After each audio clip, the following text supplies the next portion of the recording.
I shouldn't be upset about War of the Worlds being the title for this one, but you could have at least done a little better in terms of the title creation. That, not gonna fault you for that. So, ladies and gentlemen, War of the Worlds, Attack on Titan meets the United Nations by Marine 325, an Indian national and patriot.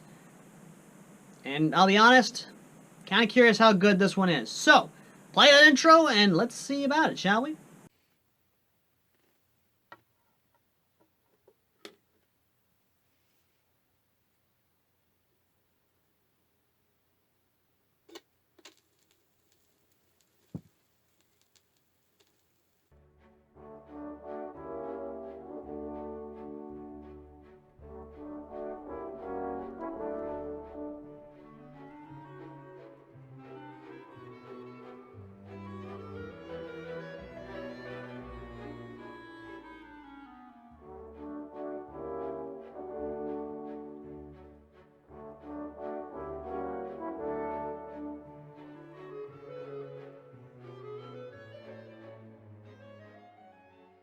War of the Worlds is sort of that neat little story that was actually promoted, and of course, Daniel, I'm going to say, because I'm not going to pronounce his damn username, because Jesus Christ, in the fight we chose. And even, of course, Freedom Rings, which was also promoted in that.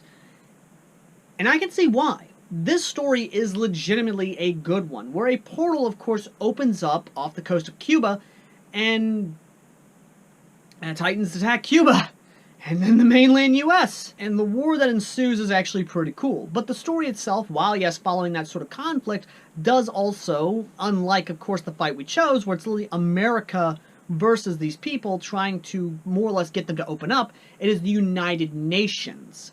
And while, yes, there is still intelligence and counterintelligence in the story, as well as political espionage and intrigue, there is a lot more to it. And even some British bashing, which I thought was absolutely hilarious in its own right. But there is a lot to it. There's even the idea of censorship. There's also the exposing, of course, the corruption. The United Nations, not only, of course, Germany, but a few others. However, unlike the fight unlike Freedom Rings, of course, this one actually goes for the Germanic dialect. Unlike English being the proliferate language in the Freedom Rings, this one, it's Germanic, or at least a form of German, or Prussian, whichever one you want to go with, that is prevalent in this one.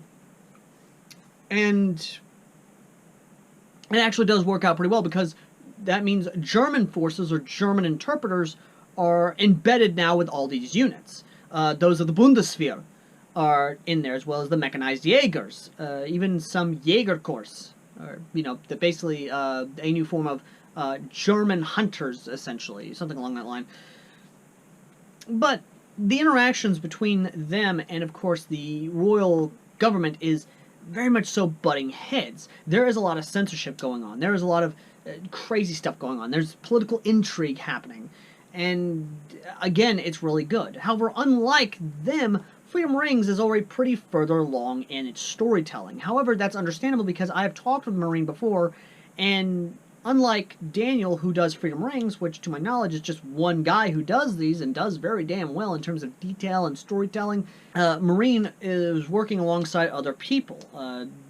Danny the Weeb, of course, being one of them, and a few others whose books I have reviewed on the channel already. Fictions I've reviewed on the channel already.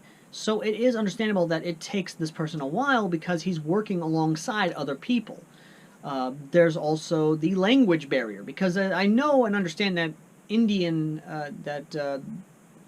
dialect does have, their primary language in English as a second language, or at least they are able to speak fluent English to a degree, obviously with the heavy fucking accent, or not even heavy accent, depending on who you talk to, or who is very much so more proliferant in speaking English.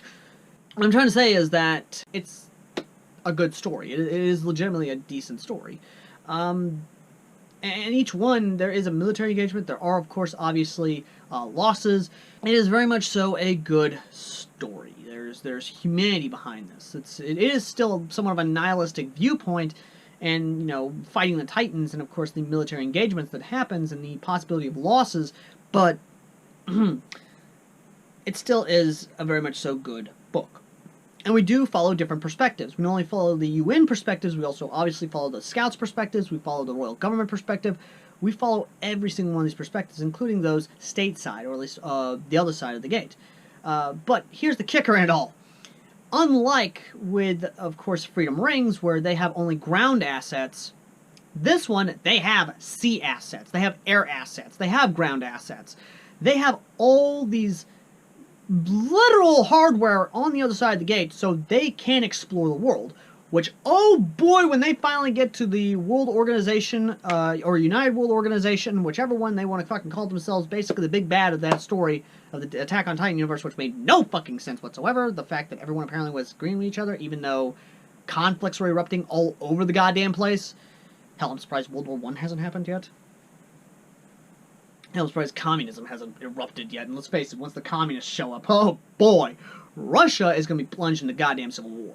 Wake the fuck up, samurai. We have a city to burn.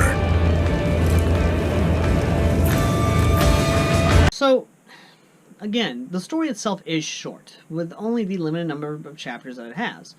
Again, contrary and very much so a stark contrast to Freedom Rings, which if you've already read along into that story already, we're about to see fucking World War III over there, so... Outside of that, the only real big downside I can say is just how much so this author's workload is. Because again, he's helping not only 2 other authors, but also this story itself. So again, I am understanding of why the updates are slow. I completely get it. But at the same time, I ask that maybe take some time for yourself. Don't just burn yourself out. And that's really it, I'm afraid. I got nothing else to say about this outside of it is a legitimately good story. It does have great atmosphere, it does have great points of view, it has just this good sort of storyline that I, honest to God, do like. And I recommend all of you go check it out for yourselves. Link in the pinned comment down below.